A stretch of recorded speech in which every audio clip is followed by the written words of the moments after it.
Ok, bienvenue à Pablo Bueno. Donc on est dans une série de podcasts avec différents experts dans la santé.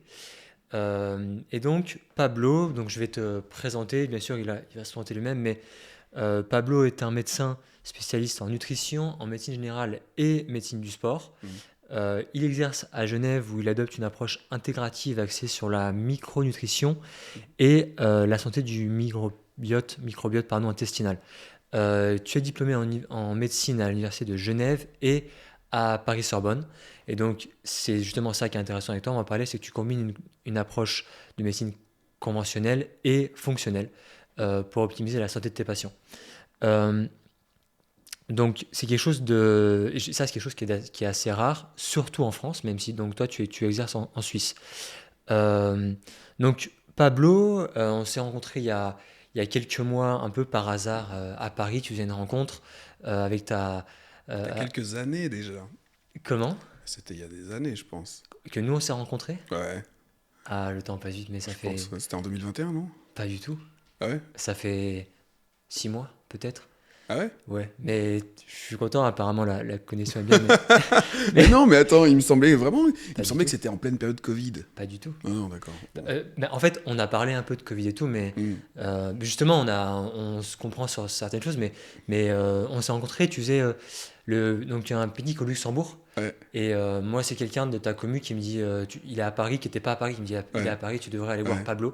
Et moi, j'avais déjà un programme et tout, je pensais pas, ouais, et je me dis, bah, faut que j'aille le voir. Et en fait, bah voilà, je t'ai rencontré, et donc j'ai vu quelqu'un, bah, t'avais des gens qui étaient vraiment très engagés dans ta communauté. J'ai vu aussi à quel point tu étais tu avais à cœur d'aider les gens ouais. et donc bah, je suis super content de te recevoir aujourd'hui. Et donc avant de commencer, je vais faire un petit donc disclaimer en anglais, ce qui se traduit par comment dire, faites attention que les informations partagées dans cet épisode ont un but éducatif et informatif uniquement. Elles ne constituent en aucun cas un avis médical personnalisé et diagnostic ou traitement. Et si vous avez un problème de santé, vous devez toujours consulter un professionnel de santé. Donc voilà, donc ceci étant dit, nous pouvons avancer.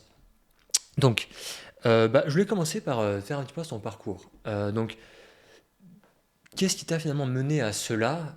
Pourquoi tu t'es pas fait comme la plupart des médecins, tu n'es pas resté sur la médecine conventionnelle? Pourquoi tu as décidé d'aller sur cette approche fonctionnelle, quitte à même comment dire, être dénigré auprès de certains pairs Hmm. et auprès de certaines institutions un peu plus traditionnelles. Qu'est-ce qui t'a amené à faire ça? Là, déjà, qu'est-ce qui m'a amené à faire la médecine? À la base, j'avais fait plutôt un bac éco et je pensais plutôt aller vers une école, une formation, on va dire, dans cette direction-là, business ou des choses comme ça.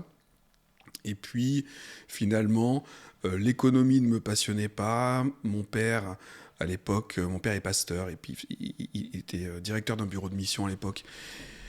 Il m'emmène après mon bac en Afrique, faire visiter des missions, justement, et tout ça. Et puis là-bas, en Afrique, je vois que, effectivement, ce qui était intéressant, les besoins, en fait, je trouvais que la vie des Africains était vraiment super.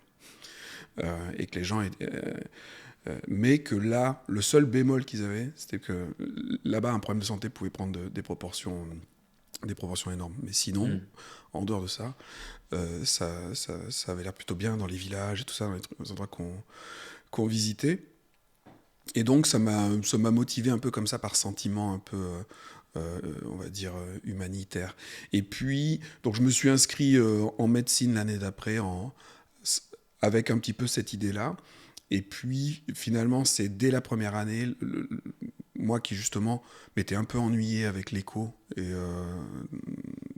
ce genre de discipline, la médecine passionnante en fait. Tout ce qu'on apprenait, même au niveau de scientifique dur, la physique, la chimie, Hmm. toujours appliqué à la biologie, Hmm. etc.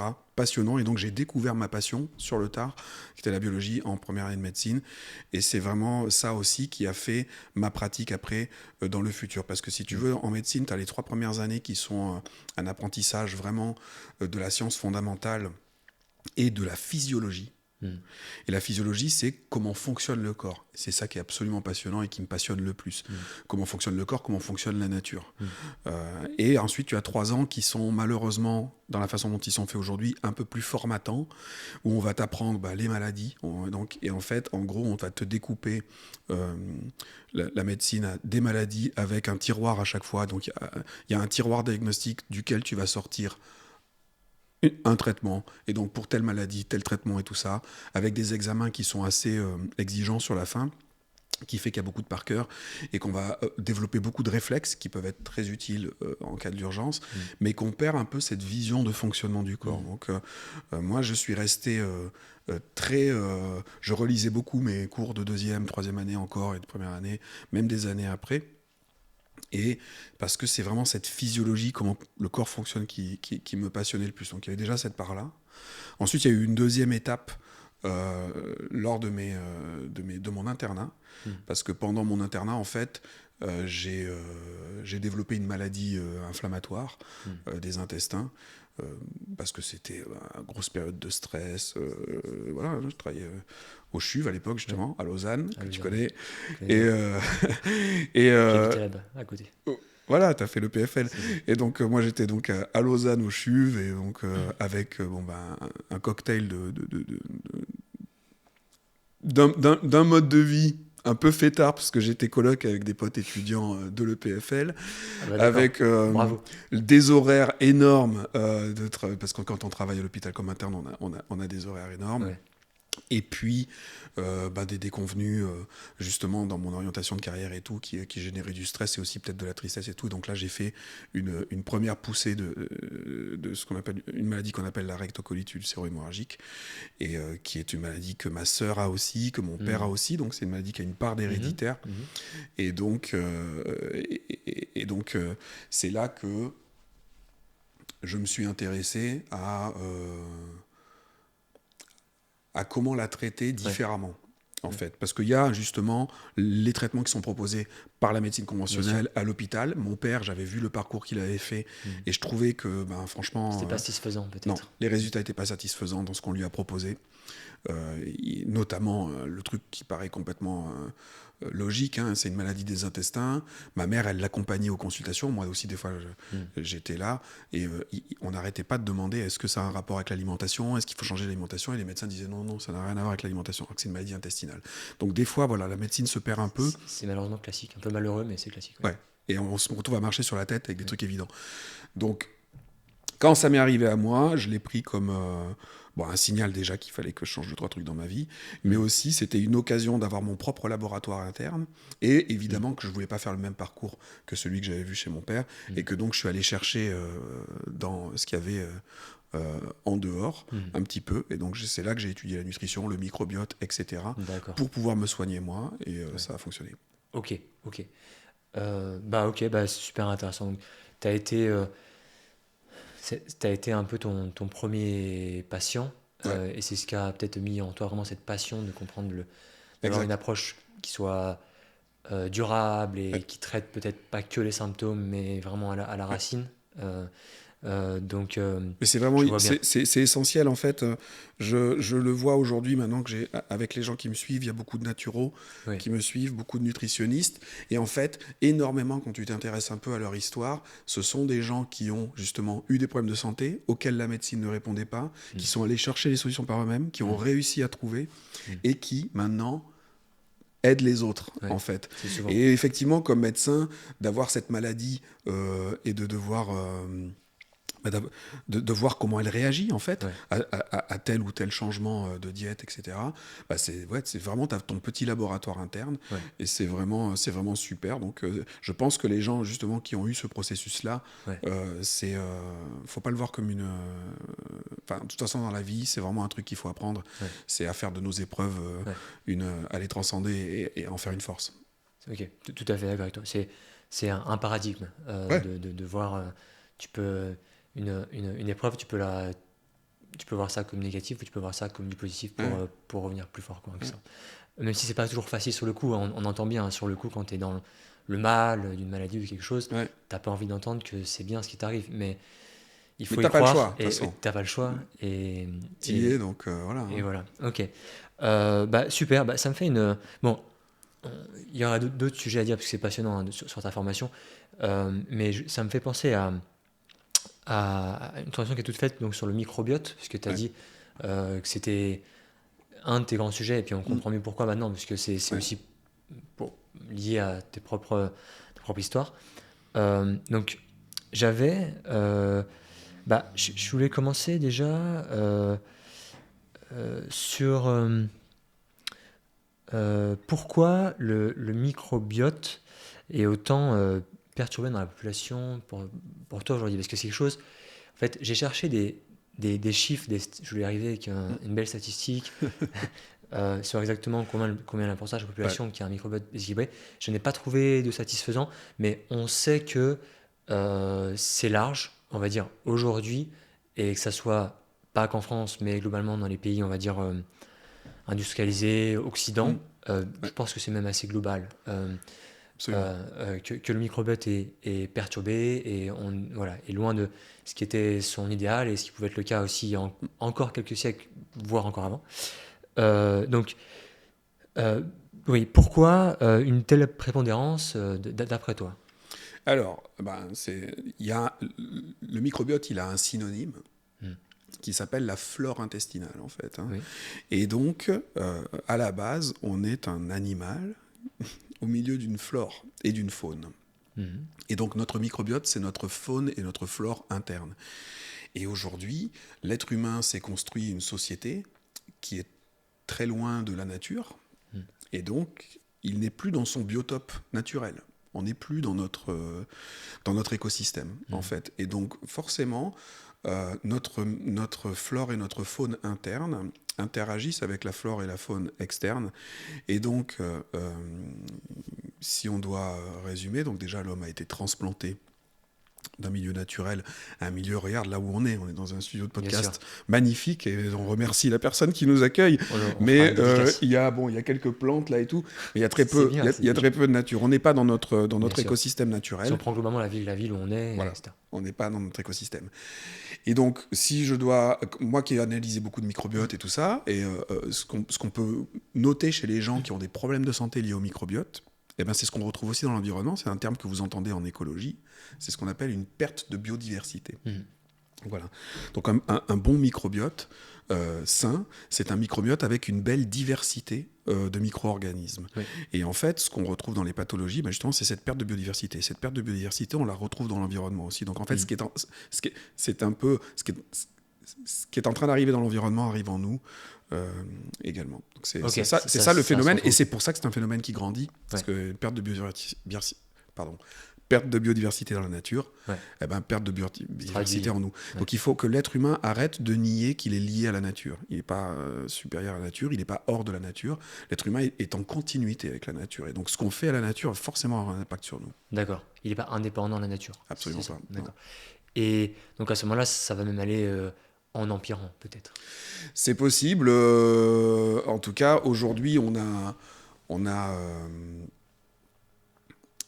ça nous demande de développer Les une solutions. médecine différente avec des Ouais. solutions pour s'adapter Ouais. à En fait, cette réalité. voilà. En fait, on va en parler juste après des solutions, mais on peut aussi voir le point positif, c'est que les technologies et les méthodes, on va dire modernes, nous permettent aussi de devenir des solutions qui n'existaient pas avant, ne serait-ce que des compléments alimentaires, des choses comme ça. Ouais.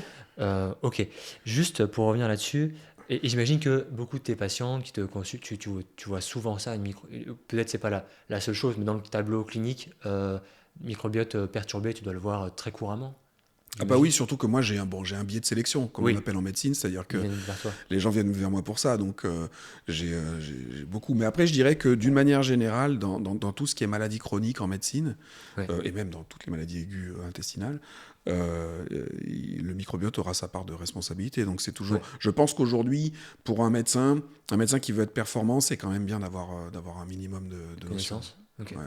Bah, alors justement, par rapport à ça, par rapport en fait à l'impact de la microbiote, en fait, on n'est pas forcément conscient à quel point ça a un impact et quels sont toutes les tenants aboutissants du microbiote, on va dire.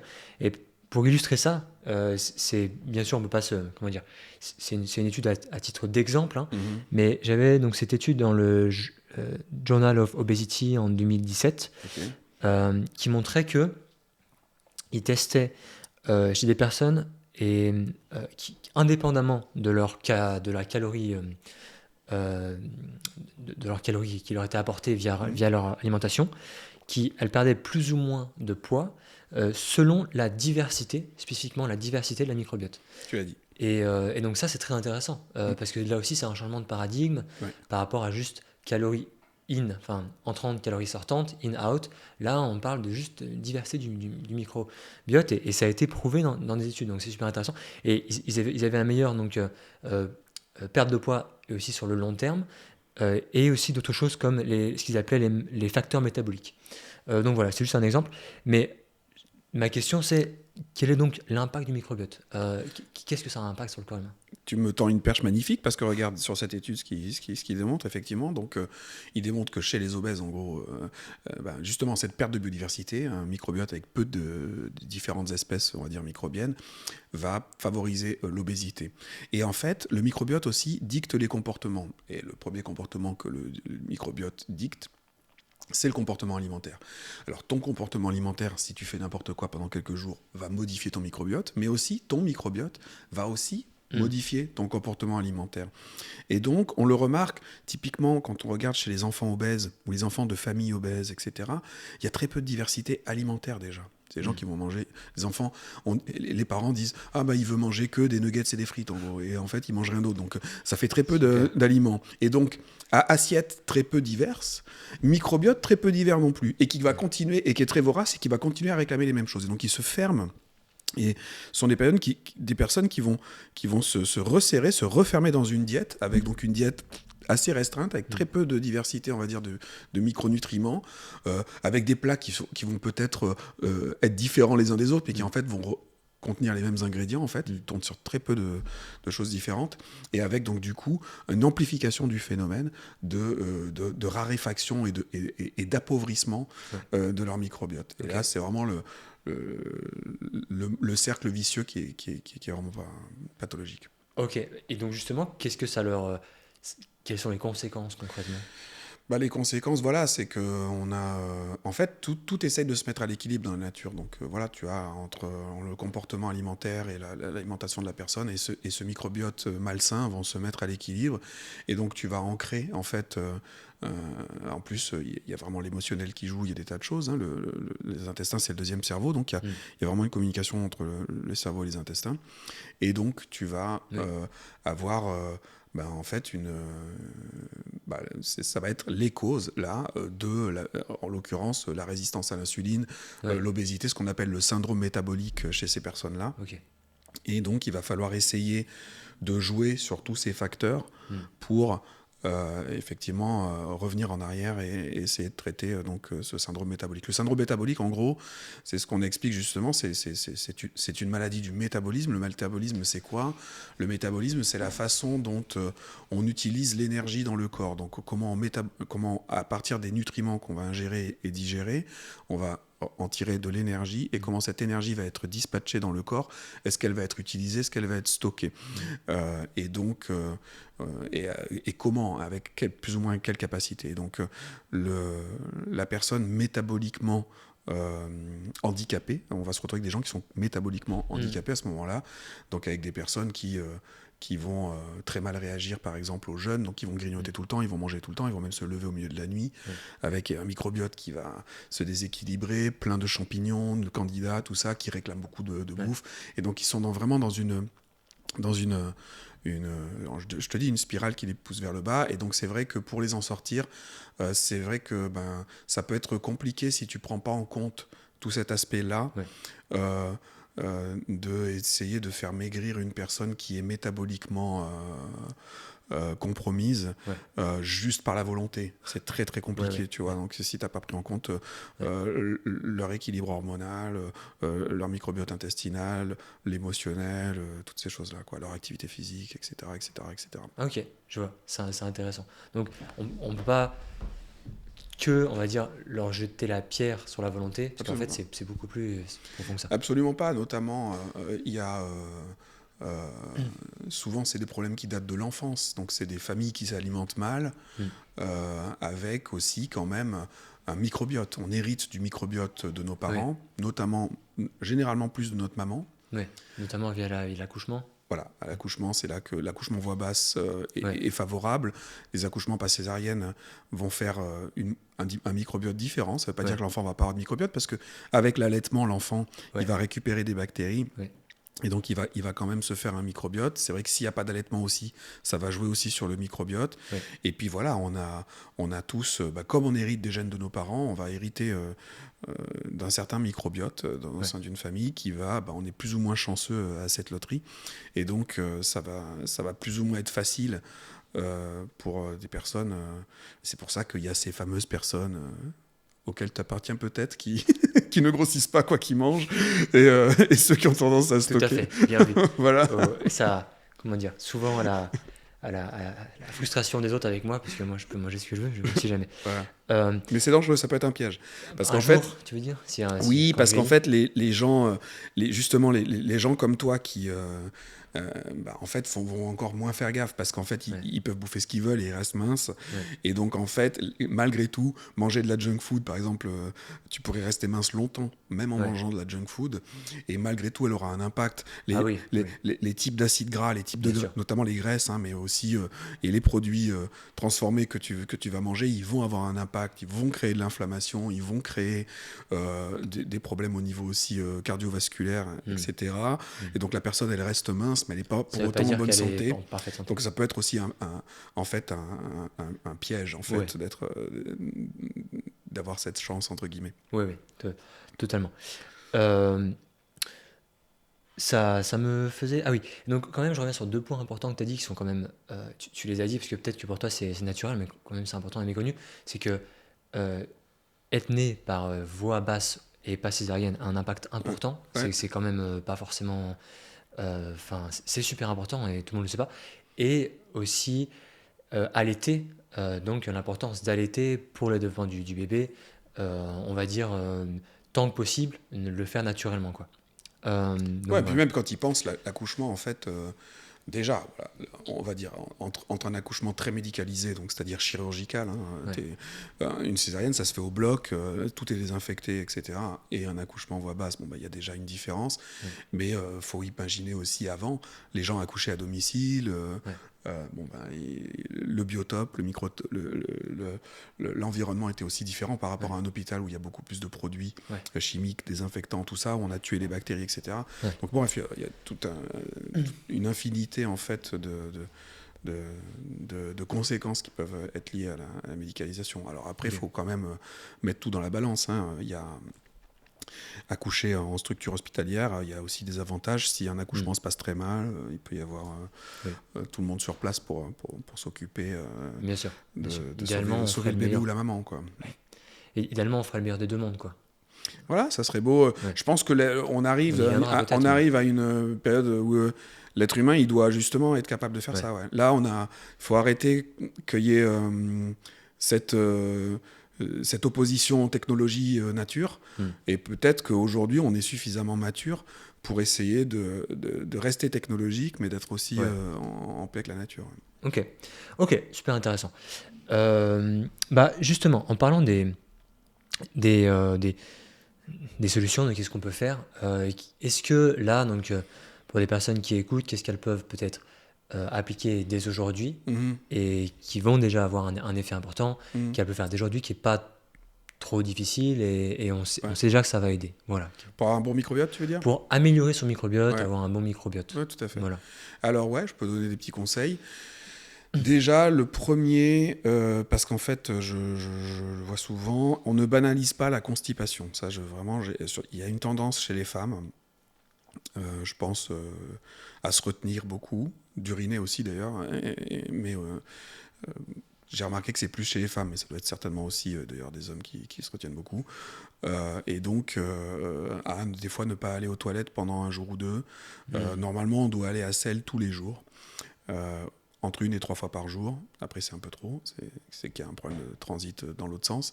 Mais en tout cas, on ne banalise pas la constipation. Et la constipation est très banalisée, et en fait, le système digestif, il a besoin de circuler, ça a besoin d'évacuer.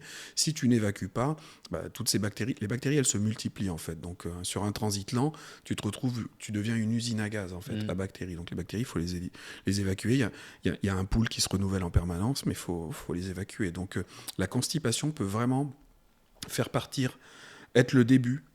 Et donc c'est pour ça qu'il ne faut pas la banaliser. Ça peut être le début d'une catastrophe sur le plan du microbiote. Donc ça, je conseille de vraiment faire attention. Et si vous n'arrivez pas, si vous n'allez pas aux toilettes régulièrement, prenez du magnésium ou prenez des minéraux. Parce que très probablement, c'est que vous manquez de minéraux. Je parlais tout à l'heure de la perte de biodiversité dans l'environnement qu'on retrouve en nous. Il y a un deuxième facteur dans l'environnement, c'est l'appauvrissement des sols. L'appauvrissement des sols en quoi ? En minéraux. Et donc notre alimentation a moins de minéraux, on a tendance à manquer de minéraux. Quand on manque de minéraux, le job du côlon, la dernière partie de l'intestin, c'est de réabsorber ces minéraux. Et quand il les réabsorbe, il réabsorbe l'eau. Et c'est comme ça que les selles se forment, qu'elles deviennent solides. Mais justement, si tu manques trop de minéraux, ton côlon va travailler beaucoup et tes selles vont devenir trop solides. Et c'est là que tu constipes et que tu as des selles très dures et tout ça. Donc en fait, considérez... Voilà. Et donc... les femmes boivent beaucoup d'eau, souvent j'en parlais dans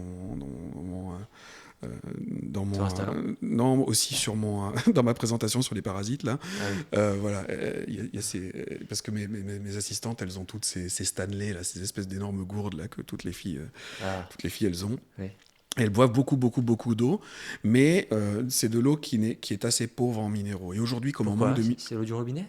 Ouais, c'est de l'eau, je ne sais pas quelles eaux elles prennent, mais aujourd'hui, si tu ne rajoutes pas de minéraux dans ton eau, des électrolytes, tu vas avoir tendance à manquer en fait de minéraux. D'accord.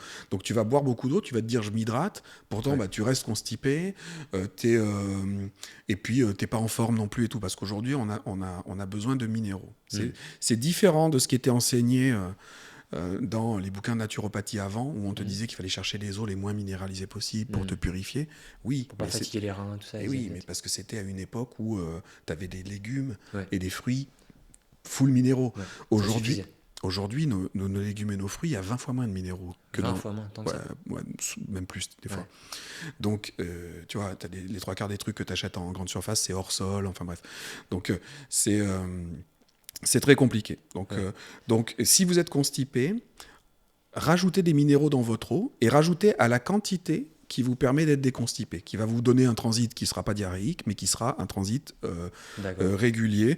Alors, on peut le faire avec le magnésium, ça marche très bien, notamment la forme citrate de magnésium, mais carrément, pourquoi prendre un seul des minéraux ? Prenez des packs d'électrolytes, et puis voilà. Et puis, si vous avez tendance à être constipé, parce que dans la grande majorité des cas, une constipation, c'est un des premiers signes de carence de minéraux. Okay. Donc on ne banalise pas la constipation. Ensuite, une alimentation, comme je disais tout à l'heure, si tu veux un microbiote varié, il faut une alimentation variée. Voilà. La mastication est hyper importante. Les gens ne mastiquent pas assez longtemps, on mange trop vite, on est trop stressé. Puis en même temps, il y a la télé, il y a des choses comme ça. On n'est pas focus sur ce qu'on fait, on n'est pas en pleine conscience. Donc prendre le temps de mastiquer, d'apprécier sa nourriture avant de la déglutir. La mastication, c'est la première partie de la digestion, effectivement. Cette partie ne doit pas être négligée, parce qu'après, tu te retrouves avec... En fait, il y a des étapes dans la digestion. À chaque étape, si tu la rates, tu donnes plus de travail à l'étape d'après. Et donc, typiquement, regarde, je viens de parler de 2 choses. Typiquement, allez, on est stressé, on mange à toute allure une grosse salade, en buvant beaucoup d'eau, et on ne l'a pas suffisamment mastiqué. Quand vous regardez un ruminant manger un végétal, il rumine très longtemps. On ne mastique pas comme ça, on devrait. On devrait mastiquer, surtout les végétaux, on devrait les mastiquer longtemps. Donc, la première partie est foirée. Ça arrive dans l'estomac, deuxième partie, et l'estomac a plus de boulot, parce que première partie mal faite, donc il va devoir compenser, sauf que en plus, on a pris l'habitude de boire plein de flotte avec le repas. Oui. Donc, on dilue notre suc gastrique. Ça, c'est une habitude. Ouais. Donc, deuxième partie de la digestion, c'est foutu aussi.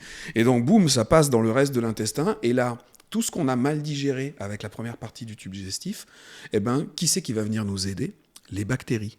Et donc, on va développer de la dysbiose intestinale, les bactéries vont se multiplier parce qu'il va falloir que ce soit digéré, il va falloir que ça sorte sous forme de caca à la fin, ça va pas sortir, tu vas pas chier ta salade telle quelle. Et du coup, tu as une multiplication des bactéries parce que tu n'as pas fait très bien ton job avec la mastication, que tu as bu plein de flotte et que ton estomac n'a pas pu faire son job. Donc déjà, rien que ces 2 trucs-là, là, vous allez éviter énormément de développer des dysbioses. Super. En fait. Ok, super.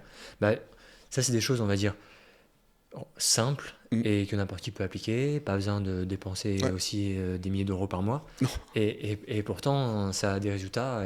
Enfin, voilà, donc je pense que ça apporte beaucoup de valeur. Donc, super. Merci de nous partager ça. Je pense que après, bien sûr, on peut toujours aller plus loin. Mais je voulais faire un peu le 80-20. Qu'est-ce qu'on peut. Et après, si les choses sont pas résolues, après, oui, chercher des choses plus profondes, même des compléments plus exotiques, tout ça. Ou là, ce que je t'ai dit là, c'est ce qui est valable pour tout le monde. Mais voilà. Et après, évidemment, quand on commence à dysfonctionner sur le plan digestif et tout, faut aller consulter des professionnels qui ont l'habitude de la chose. Mais là, effectivement, ce que je t'ai dit là, c'est ce que tout le monde peut faire. Super. J'avance. Je voulais te demander... comment dire, la nutrition, c'est un vaste sujet.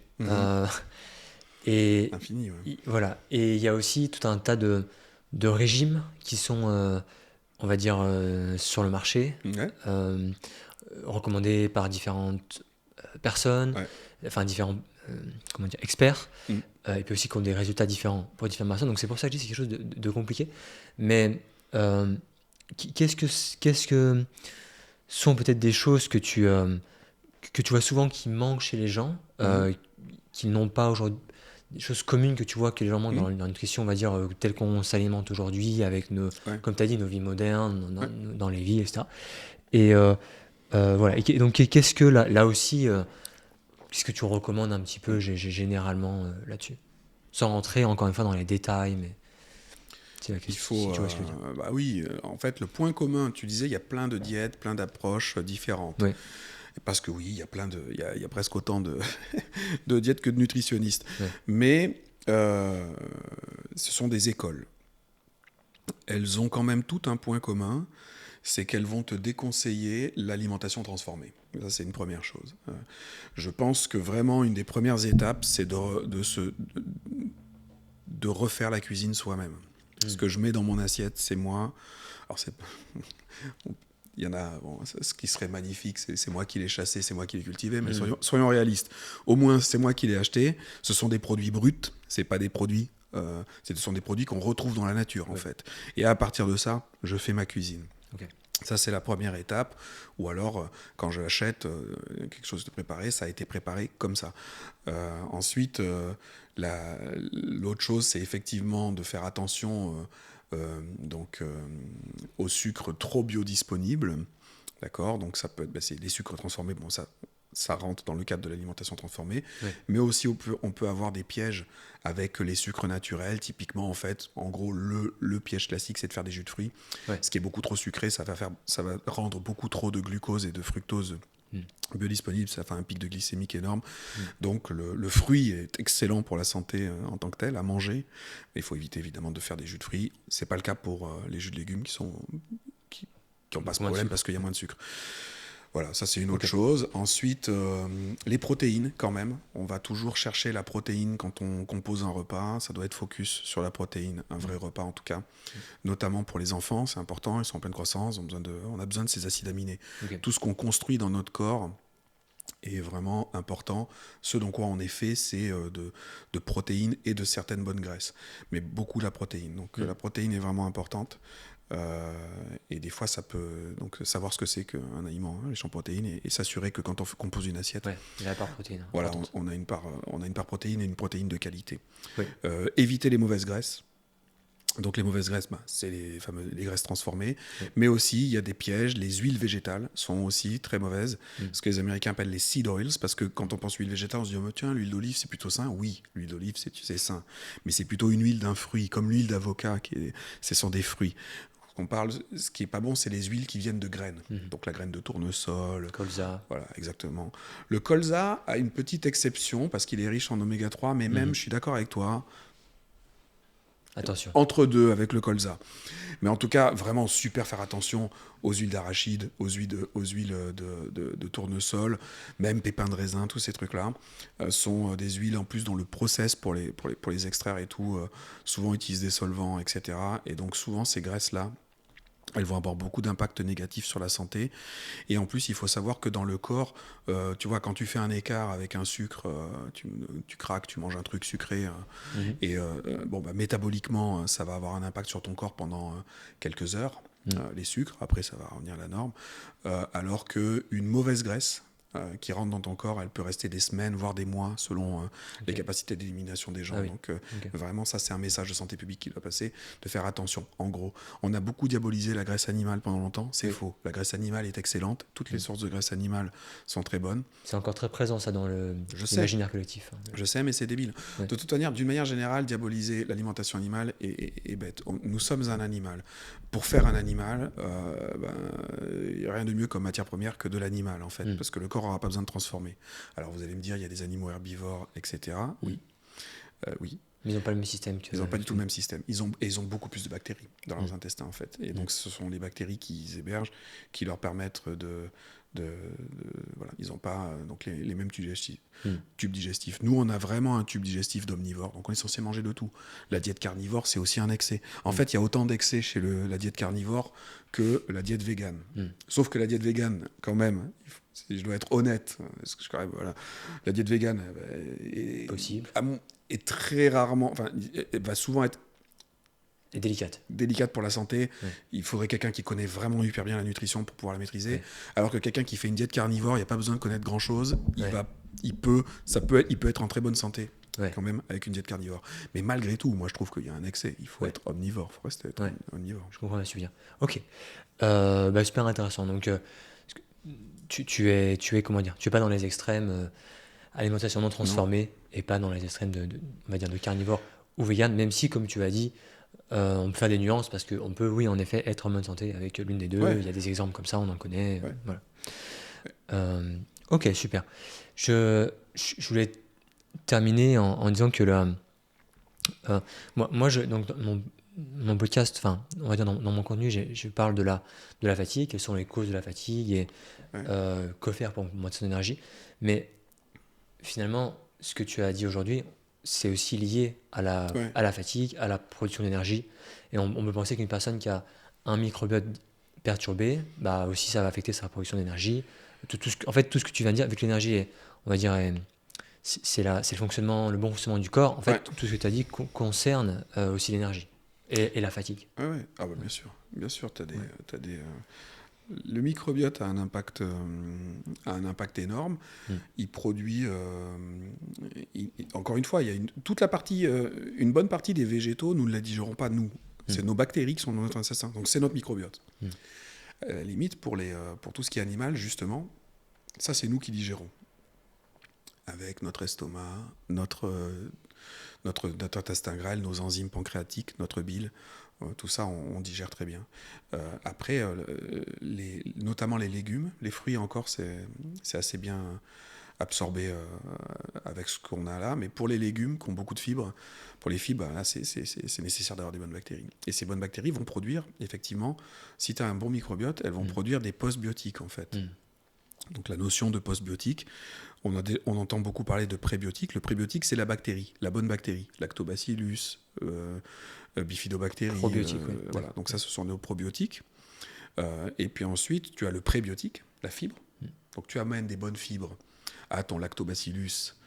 Donc tu apportes une bonne fibre prébiotique à tes bactéries intestinales, lactobacillus, etc., Akkermansia, qui vont manger ces fibres.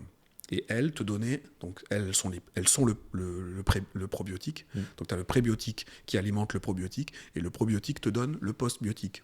Le plus connu étant le butyrate.